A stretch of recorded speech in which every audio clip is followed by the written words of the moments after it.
napag-usapan natin ang patungkol sa kagustuhan nitong si Zelario na umaksyon na para pigilan ang foolishness nitong si Feldway. Pero bago natin simulan itong video na ito ay i-roll muna natin ang intro.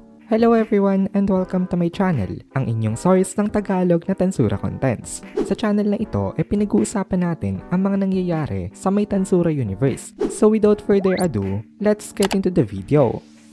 Nagka-upload nga pala ng solo leveling contents ang Anime Fan Narrations na owned rin ng Anime Kohai. So kung interested kayong manood ng mga contents ng solo leveling ay pwede nyong i-check yung link sa my description. Sa tingin ni Zelario ay masama ang balak gawin itong si Feldway dito at ang kanyang honest opinion ay wala siyang desire for distraction.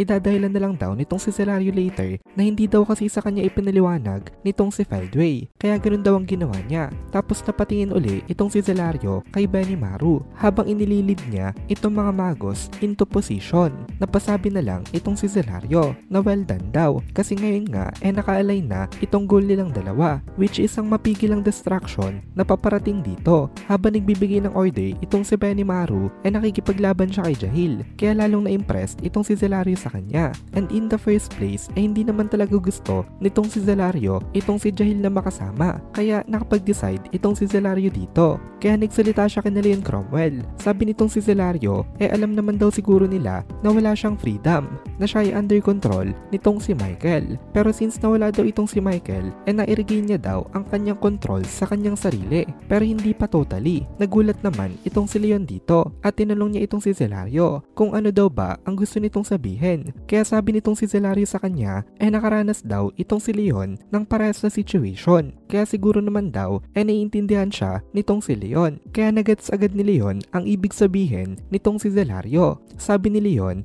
gusto daw ba nitong si Zelario na tulungan niya siya makalaya. Kaya nagreply itong si Zelario sa kanya na mabuti naman daw at mabilis ang pick up nitong si Leon Cromwell. In a casual manner madali sila nagkaroon ng isang kasunduan. Ngayon itong si Benimaru naman ang puntahan natin. Siya na nga ang may authority ngayon sa mga magos nitong Sarion.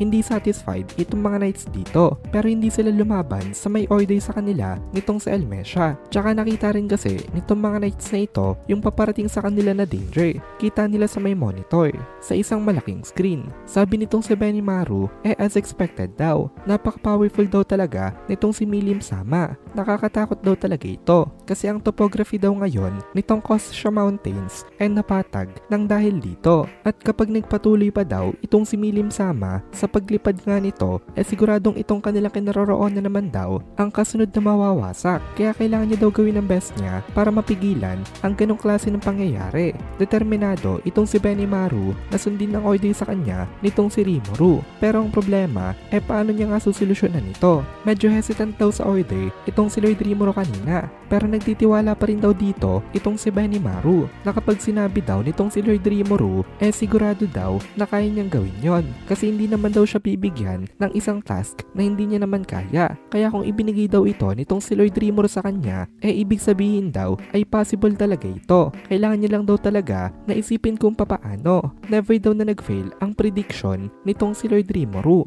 Pero sinabi rin daw nito sa kanya kanina na i-evacuate na daw nila agad ang mga civilians dito para kung dumating man ang worst case scenario hindi na itong mga ito madadamay. Isang key factor pala sa strategy nitong si Benimaru ngayon kabilang itong mga magus. Kasi sabi daw nitong si Lord Rimuru kapag nag-combine daw itong mga ito ng kanilang mga atake maaari daw na magawa nilang ma-distract itong si Milim even for just a very short period of time. Hindi pa nila alam kung may possibility ba na manalo kay Milim. Pero kahit daw kasi magtulong-tulong pa itong lahat ng mga nandito imposible sila na makapag-deal ng isang injury sa kanya. Then ngumiti itong si Benimaru at nagsalita siya sa mga magus members na naandito. Sabi niya sa kanila makinig daw silang lahat. Kapag wala daw silang ginawang action mawawasak daw itong kanilang lupain. Inutusan daw siya nitong si Lord Rimuru na pigilan na mangyari ito. Kaya although wala naman daw obligasyon itong mga ito na magpa-under nga sa kanya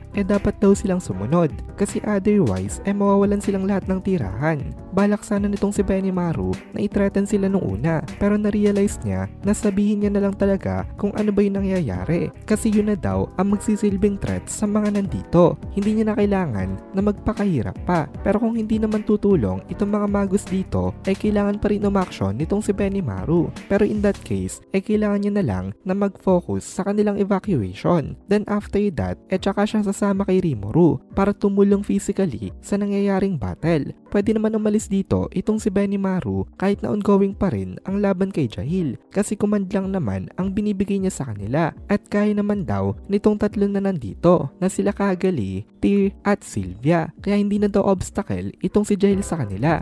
Then tumingin silang lahat sa my screen. It turned out na mas terrifying pa pala ang actual na nangyayari compared sa kanilang mga expectation. Nakita nila dito itong si Milim na gumamit lang ng isang napakalakas na roar tapos na wiped out na ang nakaharang ng mga mountains at natuyo ang mga dumadaloy na rivers. Nakita nila dito na desperately na pinipigilan ito nitong si Rimuru pero wala siyang magawa para pakalmahin itong si Milim. Tumutulong rin itong si Valgrind sa pagsasetup ng mga barriers para mai-contain as much as possible ang mga nangyayaring explosions. Ang mga atake daw nitong si Milim parang mga torrents. Possible daw na ma-block ito kung strong enough ang kaya mong maiset na barrier pero imposible daw na ma-reflect ito to another direction. Kaya ibig sabihin nun kailangan mong paharapin itong si Milim sa isang direction na hindi nakaturo sa may Saryon. Palipatin ito ng tingin bago pa ito umatake or else aatake itong si Milim at wala sa kanila ang makakaprotekta sa may Saryon dito. Kaya naisip nitong si Benimaru na kailangan niya daw na i-divert ang attention nitong si Milim to another direction